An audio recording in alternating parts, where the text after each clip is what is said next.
Good evening, everyone. This is Ian Durius, and on behalf of Compassion International, thank you for being part of our October webinar. These webinars are monthly online events that are designed to help you in your efforts to release children from poverty in Jesus' name. Our focus tonight is finding sponsors for children one at a time. Not all of us have the opportunity to present compassion to groups, but we all have one-on-one conversations with friends and family where we can share compassion. Speaking of conversations, tonight's focus would be a great topic to discuss with your advocacy coach. Compassion is ready to serve you and your ministry through advocacy coaching. Compassion is the only place that does this. In fact, Compassion is the birthplace of advocacy coaching. Before we end tonight, I'll share about how you can contact one of our well-trained coaches to start a coaching partnership. Tonight, I'm glad to welcome a panel made up of 4 of my Compassion colleagues and friends who will talk about sharing compassion one-on-one. I'll have them introduce themselves in a moment, but first, here are a few thoughts that may help you get the most out of this webinar. First of all, we love questions, so you're welcome to submit questions at any time by typing into the questions box in your GoToWebinar control panel. We'll try our best to answer your questions, but if we're not able to, this meeting platform we're using records your questions so that we'll be able to email you a response. So again, we love questions, and you're free to ask your questions by sending them to us through the questions box. Also, you may be listening to a recording of this webinar, and you too can ask questions. Just email advocate@compassion.com. Again, that's advocate@compassion.com. Lastly, we'll have a few slides that we'll share with you as we get going, so you can look forward to seeing those on your screen real soon. Okay, so let's start talking about one-on-one advocacy by introducing our panel. Let's start with Amanda. Since you don't have a picture on our intro slide here, how about we start with you? Why don't you introduce yourself with your name, where you're calling in from, and something that our audience doesn't know about you. Good evening. Thanks, Ian. My name is Amanda Prefer, and I'm coming to you from St. Louis, Missouri. My role is I have the privilege to serve advocates who have joined our network and are active in their advocacy in all sorts of ways, sponsors doing fundraisers, advocates who are participating in telling their friends and family about compassion. And something you may not know about me, those close to me know this, but my husband and I are consummate DIYers. So we are always fixing things up, remodeling our home. We love a project. So for us, demoing a bathroom and things like that and constructing it again, that's actually really fun for us. Very good. So do you take your DIY talents on the road? Can you get hired out by our advocates? I actually have done it for friends before. What's that? Yes, I have done it for friends upon request before. So it's kind of, okay, so we're not professionals, so we only take it so far. Very good. Very good. Well, welcome, Amanda. Let's introduce Karen. Karen, you want to go next? Sure. Good evening, everyone. I'm Karen Spencer, and I'm speaking tonight from Memphis, Tennessee.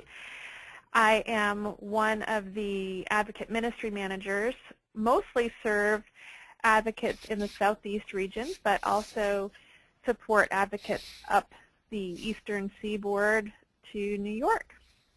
So I've enjoyed doing this for the last 6 years on staff and as an advocate with my husband Greg for several years before that. One of the things that probably people don't know about me, well, first let me just say that cute little guy on the screen there, I just can't help myself. He is our newest sponsored boy. I met him last week in El Salvador. I was with a group of ladies there last week, and so I'll give a quick shout out to those women who were, I was just so privileged to experience that with last week. But that's Luis Enrique.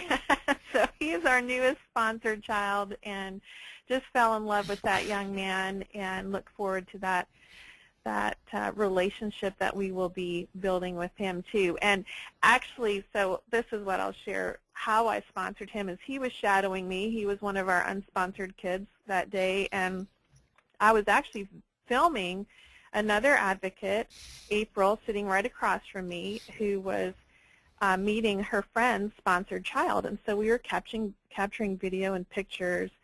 And Lewis was sitting right next to me, and I just felt compelled right then to text my husband and say, Greg, can we please sponsor one more child? So we're sitting there videoing and taking pictures and celebrating with little Marvin across from us when the text came across, yes.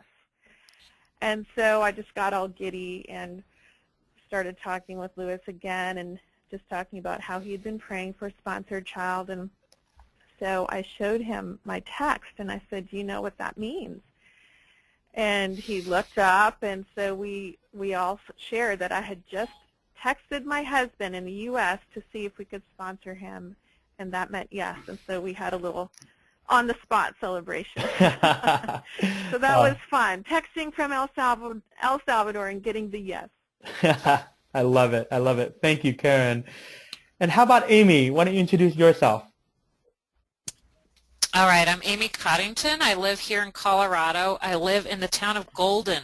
And usually the people say, oh, the home of Coors beer. And it's kind of a comical reaction. I'm not too sure what to say about that. So yes, we are on the west side of Denver, and we're right at the entryway to I-70. And I am the Southwest Ministry Manager, and I have states, believe it or not, from Missouri over to Hawaii. So when you say Southwest, you've got to really have a liberal understanding of Southwest. I really love serving folks in that region and have recently been to Reno and Hawaii and Southern California. So shout out to all those folks who are joining us, especially those Hawaiian advocates where it's only 1 p.m. their time. And so many of them will listen on a recorded version of this. And I'll just make that comment now. We do record this, so if you want to re-listen or tell your friends about it. But I appreciate those Hawaii folks calling in during the middle of the day. And something many of you do know, but maybe don't know the specifics about my life, is that I am a recent stepmother to 4 children in the last 2 years. But a little bit about them. 2 are off in college, and my husband and I have made and are making trips to visit those 2 in college. One up at Pacific Lutheran University in Tacoma. So shout out to all you Northwesterners. We're coming up for the PLU concert up there. If you don't know, they have an incredible music program, so we're excited about that.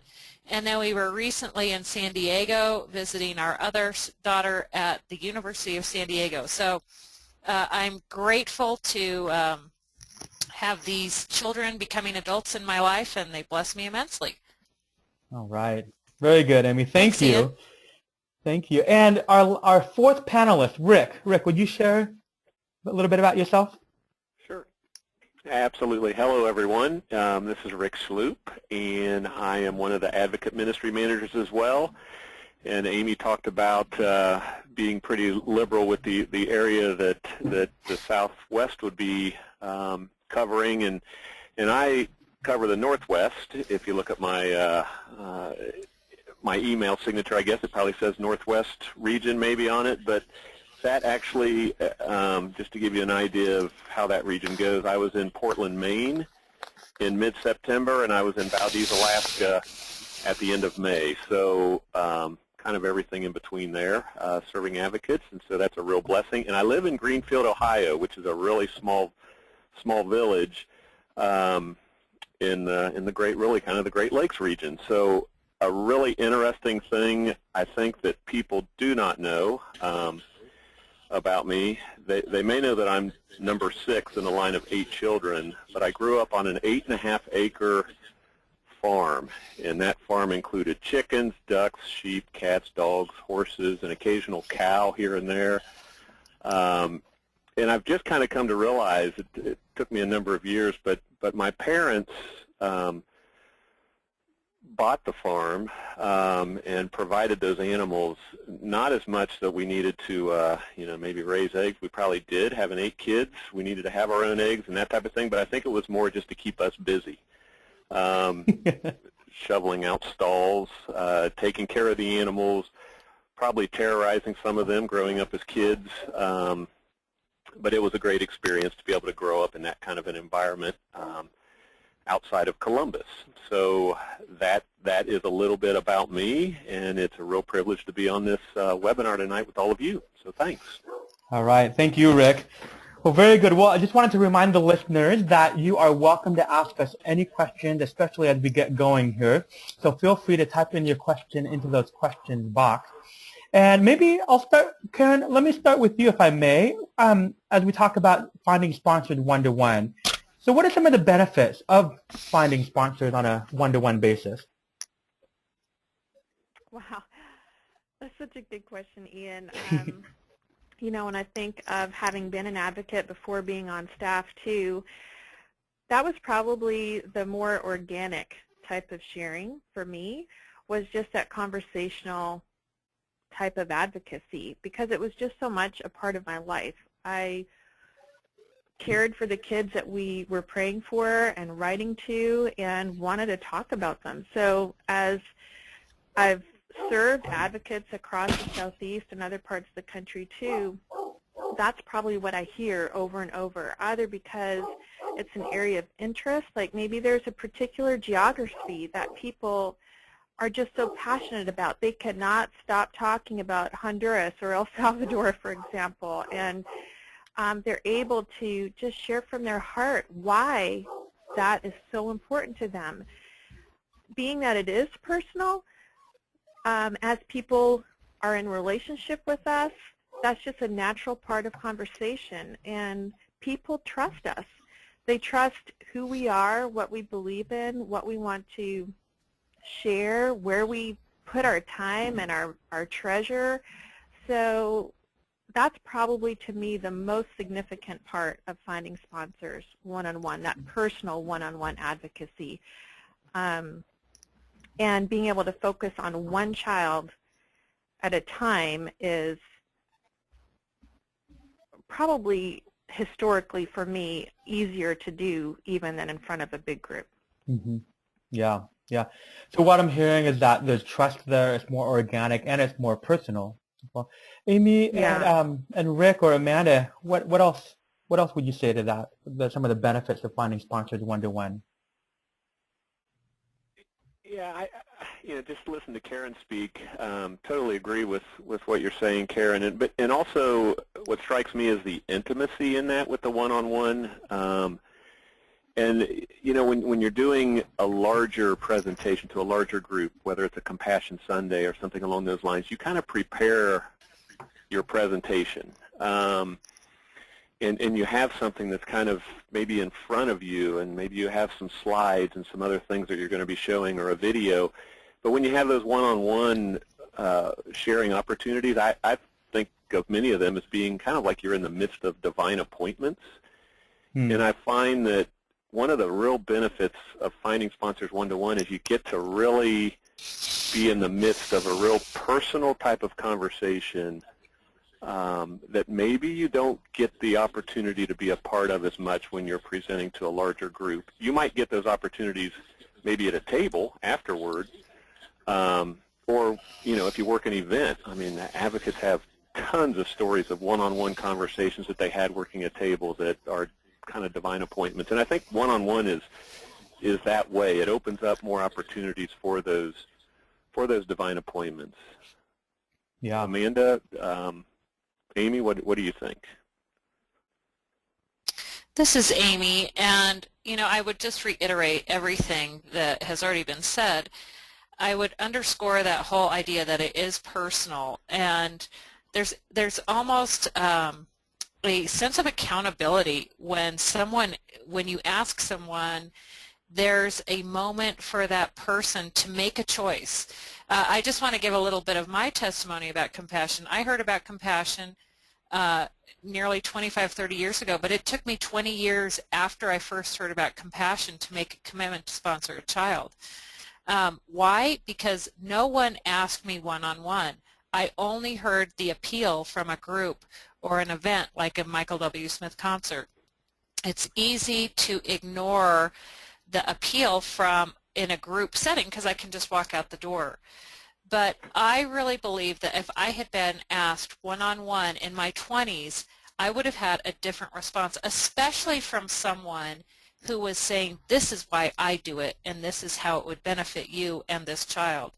So I missed out on a whole generation of sponsoring a child or children. So that's why I would encourage you to do it. Is people tend to be more faithful in responding to a one-on-one invitation, and it is a great sense of accountability. Like, as Christians, this is something we should all be doing. Yeah, well said. And we have our first question from one of our listeners. And so for the panel, this listener is wondering what your thoughts are related to comparing sharing one-on-one as opposed to a group. And does one-on-one sharing bring more long-term sponsors? What's your experience been on that? This is Amanda. I don't have the data on hand to say specifically where, though, comparing the one-on-one versus the group. As many of you know, though, Compassion has a really high retention rate. So among those numbers would definitely be the answer to that. And I think, just echoing what Rick said, just the advantage and the benefit of the one-on-one is obviously the ability, that easy accountability that Amy was talking about, the low preparation, but also how organic it is, and also the benefit of anyone can do it. You don't need an audience. If you don't have an audience, or no one wants to invite you to speak to an audience, or there's no opportunity for an audience, that's okay, because the benefit that you have of just being passionate and organically letting this come up in conversation is an incredible part of just sharing. And also the idea that you can field questions right away. You can't do that with a large audience per se. So you have the ability to really, what's in people's heads when you're talking about sponsorship? What is it that comes to mind for them? That really sharpens how we approach the conversation of sponsorship, so that we even know how to anticipate some of those questions. Yeah, I like what you said there, Amanda, because when you're speaking to a group, if you're a good presenter, you're really speaking to the whole group, which essentially means you need to speak to every single one of them. And in a way, you kind of just stay almost general with the information. But when you're one-on-one and you're able to ask the question of the person you're talking to about, what stirs their heart and what is God doing, and what do you have a passion for a certain country or what have you, it can become a lot deeper because it's more customized, because you can ask the question. What has your experience been on how to break the ice? And so for anyone on the panel here, this is a question from one of our listeners. How do you break the ice with someone that that would allow you to start talking about compassion sponsorship with them? That's a great question. And I would just say, probably with me, it is just having my ears and my eyes open. I'll give you an example, a real life example that happened. When I travel, and I travel a good bit, I tend to wear compassion gear, which often opens a question. I mean, I've walked onto a plane and somebody who's a sponsor says, "Oh, is that Compassion International? I love Compassion. We sponsored 3 kids." That kind of opens up the conversation through a whole section of the plane. But one time I actually was traveling, and I wore an Ohio State shirt. And typically I don't. I mean, typically I do just pack compassion shirts when I'm traveling, just because it does spark conversation. But this particular time I wore that shirt, and I sat down, and this lady came in and she sat next to me, and her immediate question was, "Oh, so your quarterback is out for the year." Now, we took that question that was totally football oriented, and I'm like, "Oh, this isn't going anywhere. I should have worn my compassion shirt."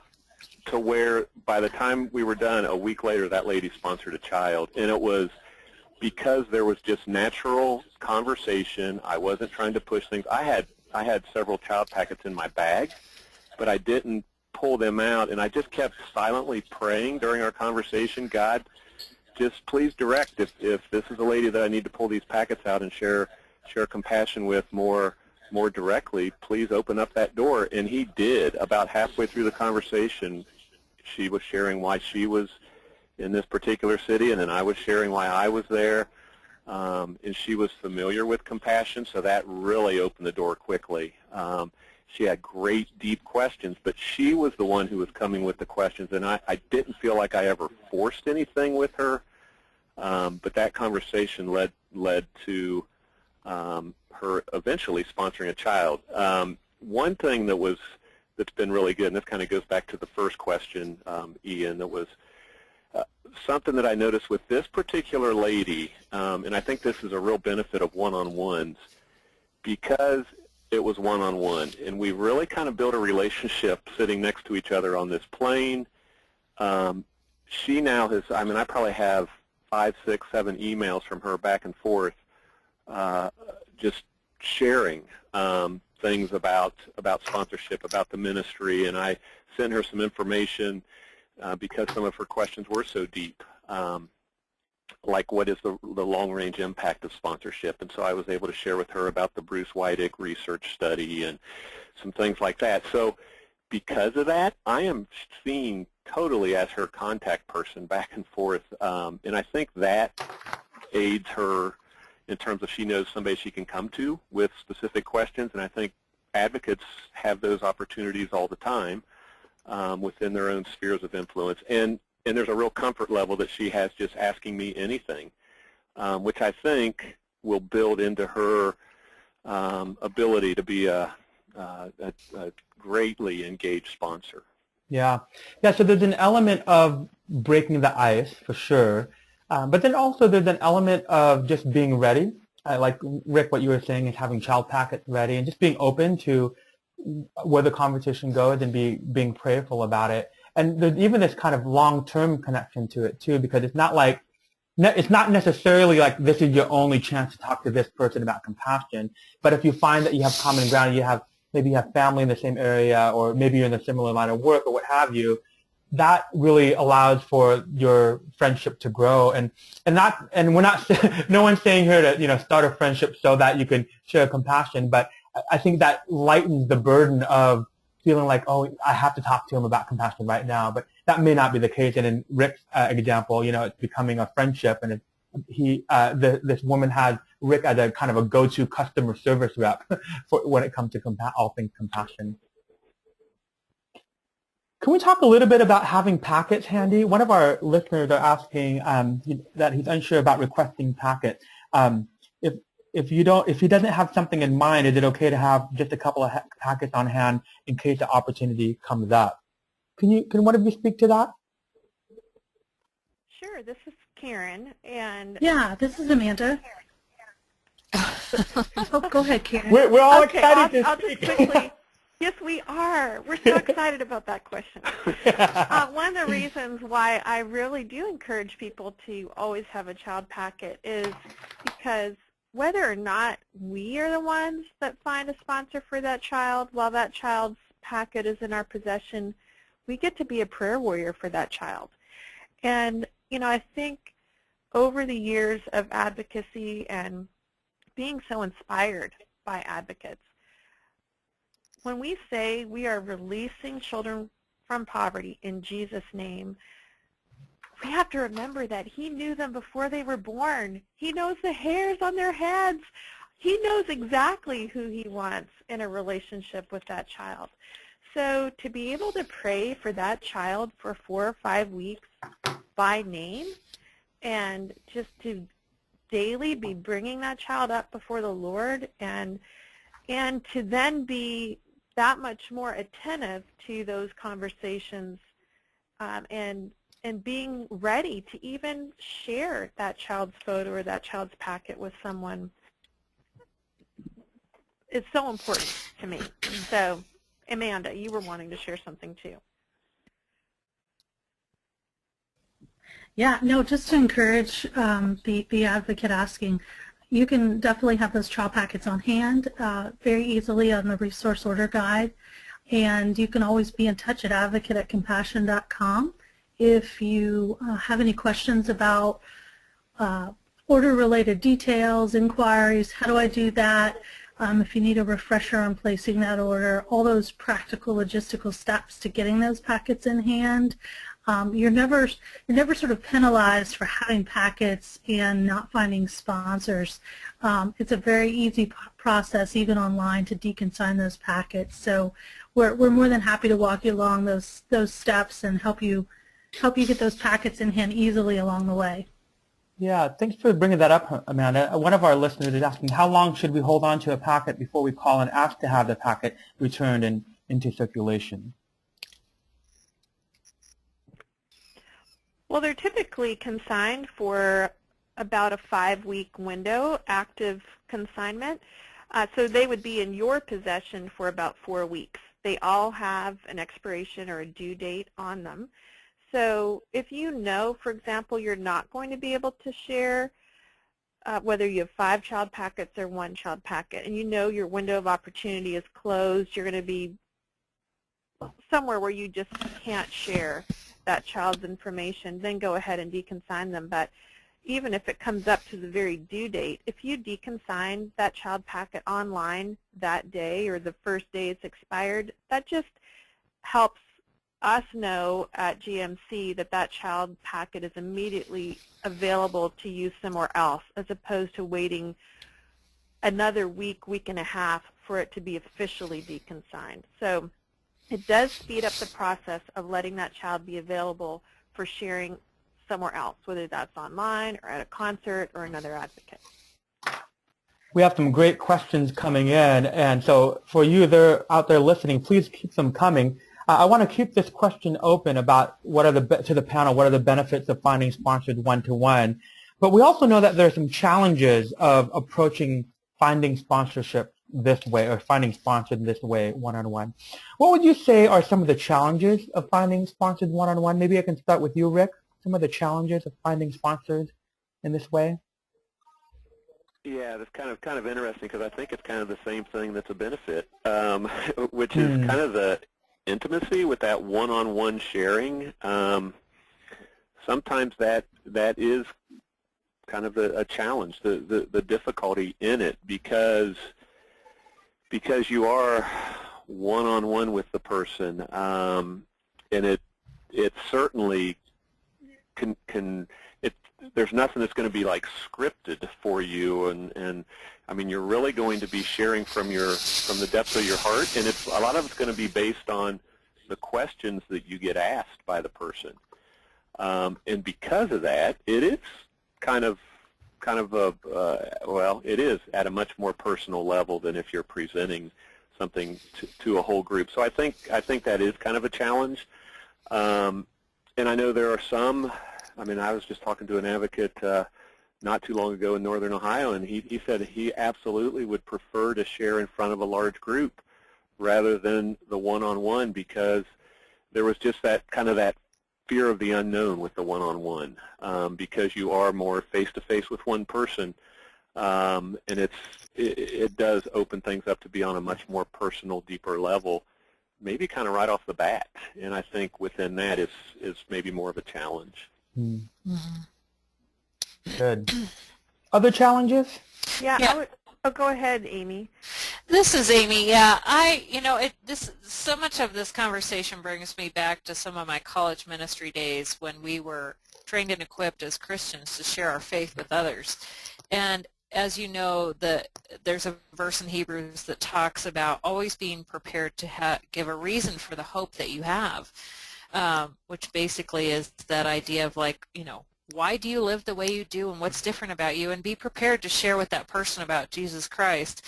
And on some level, I feel like we are doing the same thing, like why do you have such a heart for children or the poor? And, one of you mentioned it earlier about the passion we have. And so the challenge, I think, is if we forget to tap in to our own conviction, to our own call from God to speak out for the poor, And if we're doing it on our own human effort, or kind of trying to appease God, or set a certain goal for ourselves, if we get away from why we're asking, it's going to be more challenging. But if we allow our conviction, our Christian conviction, and our if we tap into our passion, I think that can make it less challenging. I think the other thing is, when I was trained to share my faith with others in college, it was also to remember that if someone rejects the message of the gospel, it's not a personal rejection. They are choosing to say no to Christ at that time, and to not take it personally. And I feel like the same thing extends when we talk to someone about sponsorship through compassion, is that a challenge is being prepared to have someone say no to us, but to remember that if their heart is not ready, and they're not prepared, or their finances aren't in line for them to steward their money well, then they will say no. And so to recognize that that's nothing personal, and to receive the no, recognizing that God's at work. Yeah, well said. That's such a great point, Amy, because, you know, listening to Rick, I was thinking how the no is so much more personal. So how you communicated that, I think, is critical. That is so key, to remember that, to be prepared with grace, to extend grace either way, if someone says yes or someone says no, because again, we're praying that God would be the one ordaining that relationship, and he's the one ultimately rescuing and releasing that child. So to cover it all with prayer, to cover how we share and our personal testimony and example with prayer, and again, to extend grace when people say no, because it may be no for now, it may be 7 years. I mean, we had some very close family members who knew that we were inviting them to be sponsors with us for years, and it was literally 6 or 7 years before many of our family members became sponsors with us, and they are so committed and so engaged as sponsors now. So again, no, maybe not yet. We have some great questions still coming in, and I continue to encourage the listeners to keep sending them in. In a few moments, I wanted to ask Karen a little bit about a campaign that we have in store to help all of you with all of these things that we're talking about. So we'll pivot in that way in a moment. But before we do, I wanted to ask the panelists, what are the stories or some of your personal experiences? You've already shared some of them, but maybe other personal experiences in sharing, or maybe experience and you've heard from other advocates in sharing, that could perhaps be a bit of an inspiration, or maybe we can kind of take some of the tools or strategies they use to get kids sponsored into our own advocacy. But do you have any stories that you can share, whether it be personal or otherwise?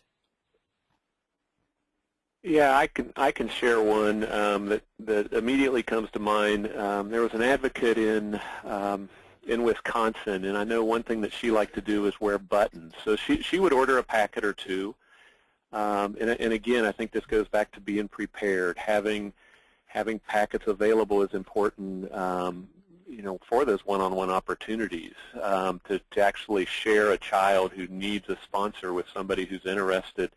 But this particular advocate always just wore 1 or 2 buttons of the kids represented from the child packets that she had on hand, and so she was actually going to her neighbor's house. They were getting ready to go on vacation, and she was going to her neighbor's house to ask the neighbor about taking care of their cats and that type of thing. And so she went there, and she said the neighbor knew that this particular advocate was a volunteer with compassion. I mean, she had heard her present maybe at the church, but in a bigger setting, and the neighbor just said, who are those kids on those buttons?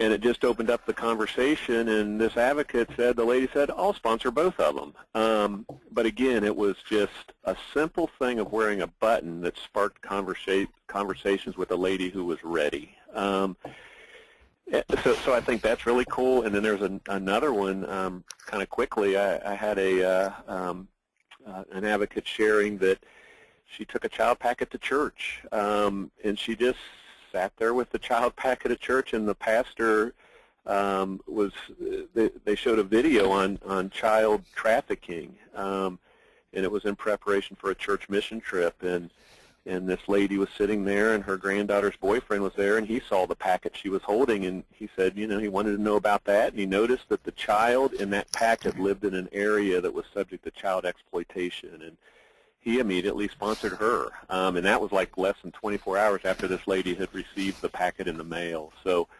again, I think it goes back to that just being ready, and just wait. It's so cool because you wait on God just to work, and through prayer, you know, he opens up those doors lots of times. So very good. Very good. Who else? Yeah. I wanted to catch something that Rick shared earlier, and that was about wearing compassion, where I have a close friend here in Memphis who's an advocate and wears compassion shirts all the time. And so she is ready at any moment to talk with someone about compassion and about her boys specifically. And it's in those conversations that she never meets a stranger. So she's always sharing compassion because it's just part of who she is. That's her family. Other advocates that I'm just so inspired by as well, they have picked a cause or a geography that they are personally very committed to. So I would just encourage fellow advocates to be thinking what really makes you fired up. Like what about children in poverty really gets you urgent? And I think that's the key. Like what makes you have to share with people and you just wish more people were aware? Maybe that's AIDS. Maybe that's trafficking. Maybe that is a certain country or a region within a country that you have visited once, twice, 3 times, that it's just a personal mission for you to be part of that rescue effort for kids right there. You can customize your individual child packet requests anytime. So we can help you with that. Like Amanda shared earlier, when you go on the Advocate Resource Order Form and request child packets, you can ask for orphan children, for example, or children with special needs, or from a certain country, or even a certain project. Start with a project that you sponsor children at and see how you can create advocacy and awareness and action around something you're already passionately caring about. Well, this is good. I'm glad that we're talking a little bit more about child packet, because that showed that we're talking about kind of big picture stuff, but then also some very important details. But, you know, Karen, since you had mentioned it, could you share a little bit more specifically for our listeners the process of the child packet and the expiration date? So because some advocates are concerned that, you know, I have the child packet, I know this is one of a kind, I haven't been able to find a sponsor yet, I'm concerned for the child, you know. So could you share a little bit of the specifics on the dates and timelines, and so to help alleviate any concern an advocate might have? Definitely, yeah. So we have a child packet consigned or dedicated to only one place at one time. So if that child packet is in your possession, you're the only person who can be advocating for that child. That child is not available online as well, so they're only consigned or reserved for you. But it's only for a limited window of time, so that if you do not find a sponsor for that child in that time period, so by that due date, then that child packet is available for use elsewhere. We don't send the same child to the same person twice in a row. So say you deconsign a packet, or that packet expires and another week goes up. We don't send you that same child packet again. Compassion rotates how those children are shared. So that child may show up next on the website, for example, or may show up on a concert tour, for example, so that they have different opportunities to be sponsored. And like I said, they have a consignment window. So if it's a 5-week consignment window, that includes shipping to you. So typically, the most common time frame that you could have a child packet would be 4 weeks of active availability. If that child is sponsored during that time and you send that form in with your envelope, your FedEx label, and you get that looked after, then go ahead and request a new child packet right then. Just go online and request a new one so you have another child you could be advocating for. If you don't find a sponsor for that child, and you either go online and release that child immediately so they can be printed or used elsewhere, or a week or so goes by after expiration, that will automatically be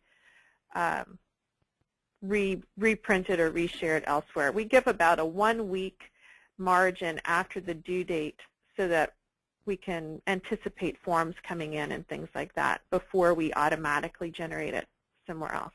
Yeah. So Does that help, Ian? Yeah, very helpful. So for you advocates out there, let's say you have a child packet, and we know you're working hard to find a sponsor, but maybe for some reason you don't. Just rest assured that we're ready to continue to help that child, even though you're not able to find a sponsor within that timeline. So I'm glad that you asked, because that just showed your concern for the kid. Great question coming in, but let's because we're at our 2/3 of the way through our webinar tonight. Karen, could we swing over to talk about Speak Up for One? Could you share a little bit more about that, please? Sure. Yeah. You know, a lot of the questions are, you know, when we opted into becoming child advocates, when we just felt moved to do more for children in poverty, besides the children or the child that we already sponsored, we took a step of faith to say, I want to speak up for children in poverty. But we didn't necessarily know what that would look like. So there's, you know, advocates all across the country who have taken that step, have gone through orientation, and are praying about how to be able to raise awareness for children. But we want to help you with that.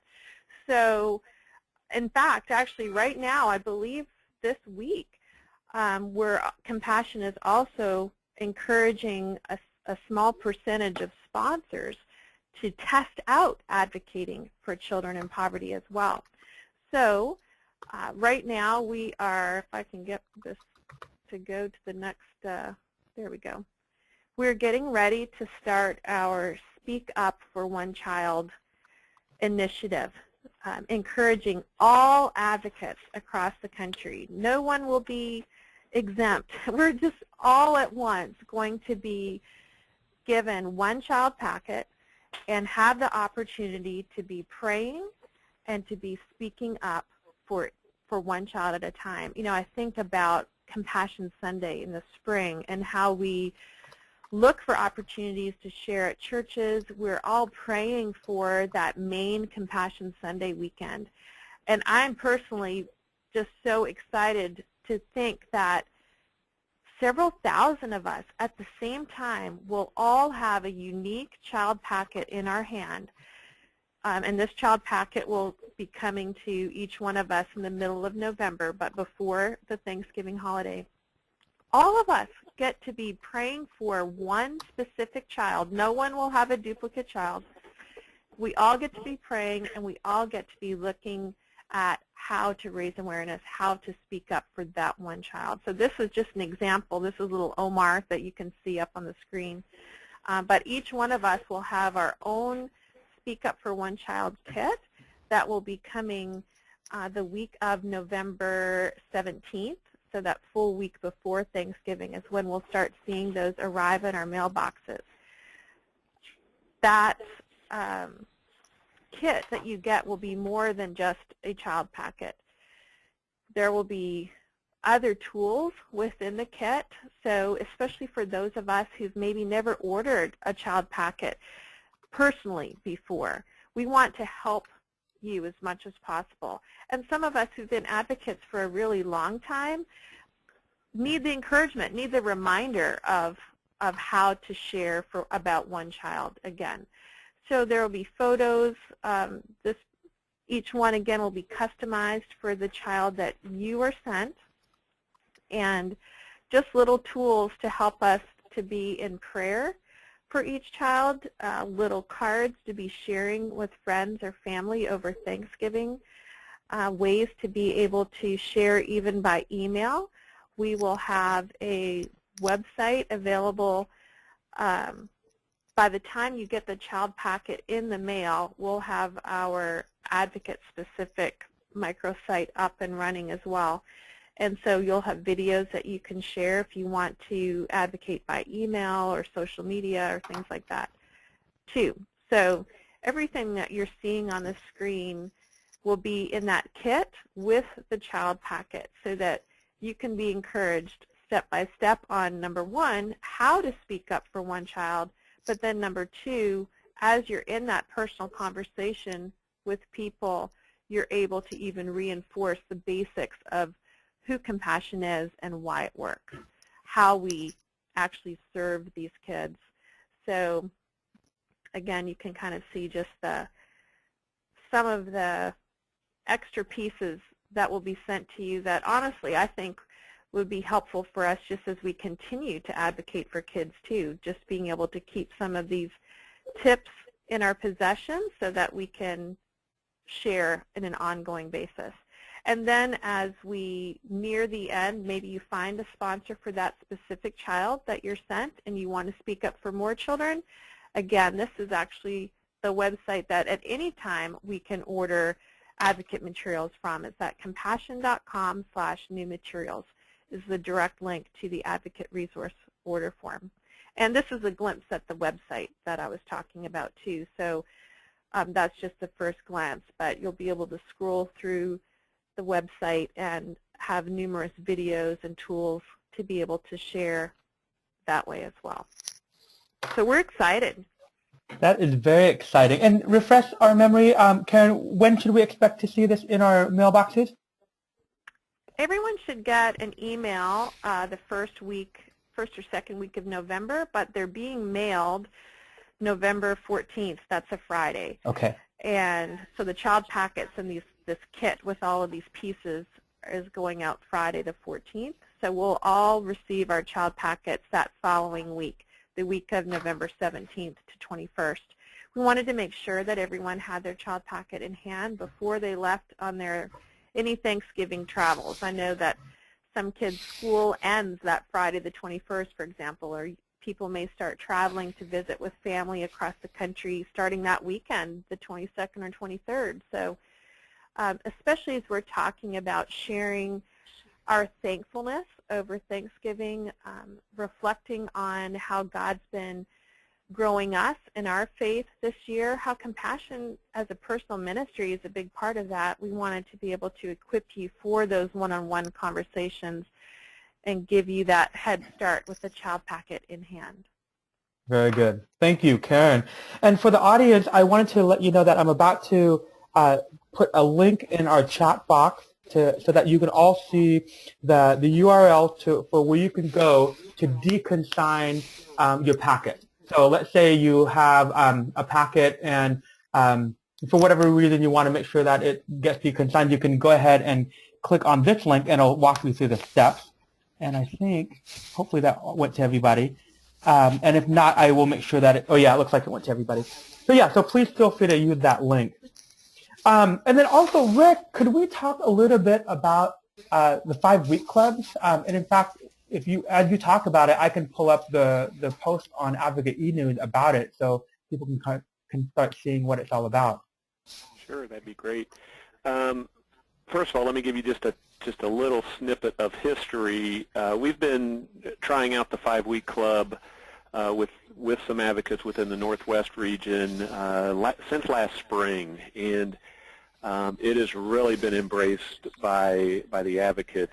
They love it that it's a community of people around advocacy and sharing the profile of the child, so there could be ongoing prayer by the advocates.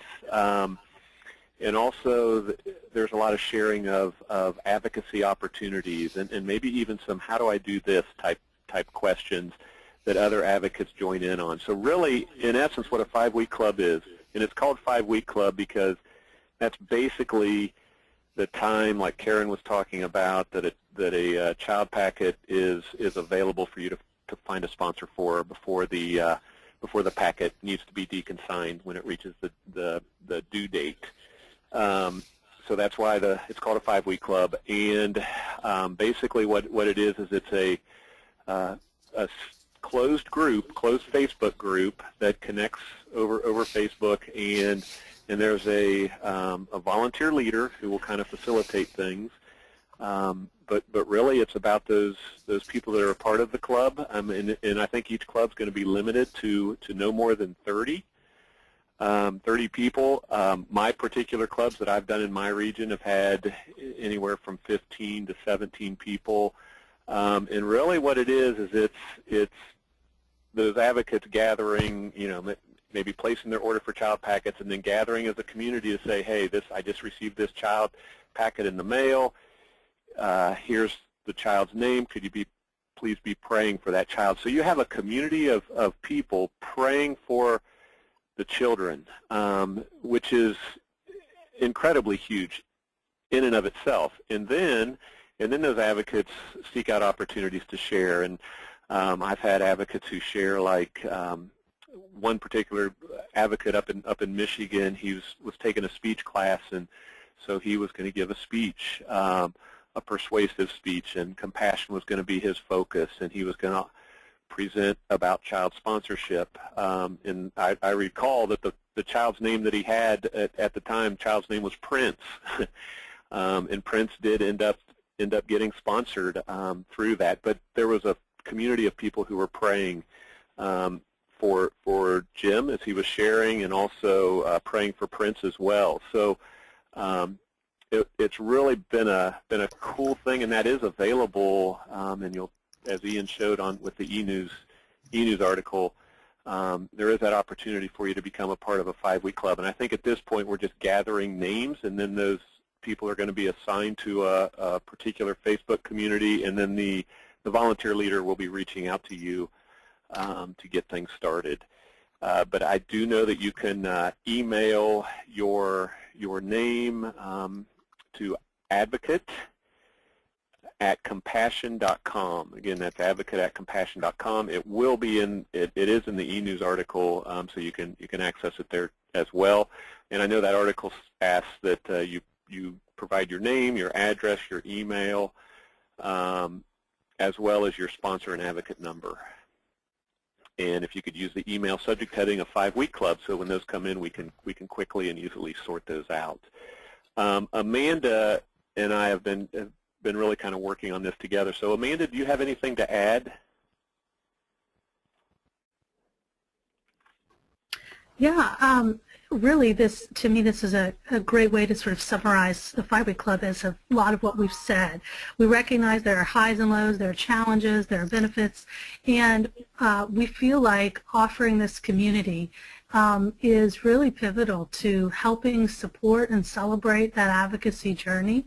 It's one thing for us to be transformed by sponsorship, but when you're really put in a situation where you're sharing that transformation with other people, it's very dynamic. You can invite another sponsor to join with you in a 5-week club, so if you have another fellow sponsor you want to join you in that, it's great. I also got a question today, hey, I don't do Facebook, and the volunteer leader can help you navigate maybe periodic emails in that 5-week time frame, so we don't want that to, that Facebook method of communication to be a stumbling block.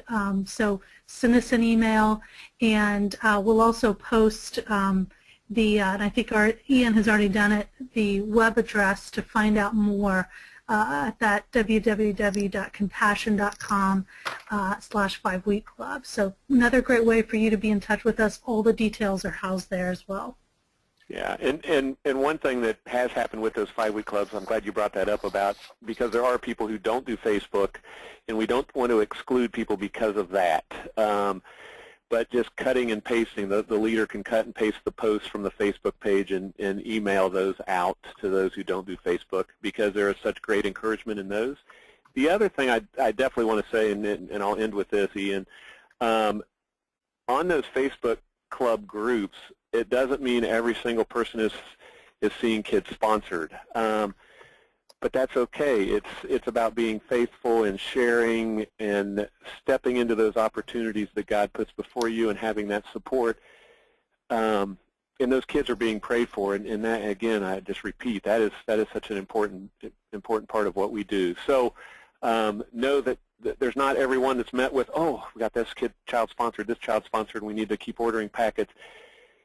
It really is. Those communities are really about support, and it's about support as well when you present and maybe there's no reaction from the person you're presenting to or the small group you're presenting to, and that's okay. You're being faithful, and God's timing is perfect. So I just encourage you to be a part of that as well.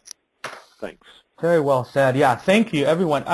I apologize for not being able to show the 5-week club screen. I was having some trouble showing my screen, but like Amanda said, it's in your chat box, www.compassion.com/5-week club, and that's the number 5-week club. So please feel free to take a look there. And Rick and Amanda have shared some great information, and there's some additional details on that webpage. So we're at the top of the hour here, and so I wanted to close with just 3 components. First of all, as far as next steps go, please just be mindful that the Speak Up for One campaign is coming your way, and so you could continue to prayerfully consider who you might want to share with, and you could be looking forward to receiving that information and the packets in the mail. And then secondly, in the meantime, you're welcome to sign up for 5-week clubs. Go to that website and learn a little bit more about it, and there are instructions on how you can get involved. And I'd like to close our webinar by revisiting something I mentioned at the top of the hour. Earlier I mentioned that the focus of this webinar would be a great coaching topic. Coaching conversations are over the phone, and your coach can help you think up new ideas about how to share compassion one-on-one, or if you already have some ideas, they can help you make those ideas happen. So you're welcome to go to compassion.com/coaching to learn more about coaching, but especially to contact a coach. And I wish I could show you the website, but I'll repeat it again, compassion.com/coaching. There's a video there that you can watch to learn more about compassion and, coaching. And our coaches have written several articles about advocacy coaching, so you're welcome to read some of those. And then especially the list of the bios, you can see a picture of the coach and learn a little bit more about them. And any one of those folks that jump out at you, I'd encourage you to send them an email by clicking the Contact the Coach link. Send them an email and let them know that you're interested in starting a coaching sponsorship. It'll be really interesting to see how this initiative continues to grow, to be able to speak up for children one-on-one, and to see how the Lord will continue to use it. So with that, our webinar comes to a close. We're grateful to be serving alongside all of you as we release children from poverty in Jesus' name. And thank you also to our panelists. Thank you all for joining us. And I hope you have a good night, unless you're in Hawaii, and I hope that you have a great afternoon. Until next time. Thanks, everyone. Good night. Goodbye. Good night. Good night, everybody.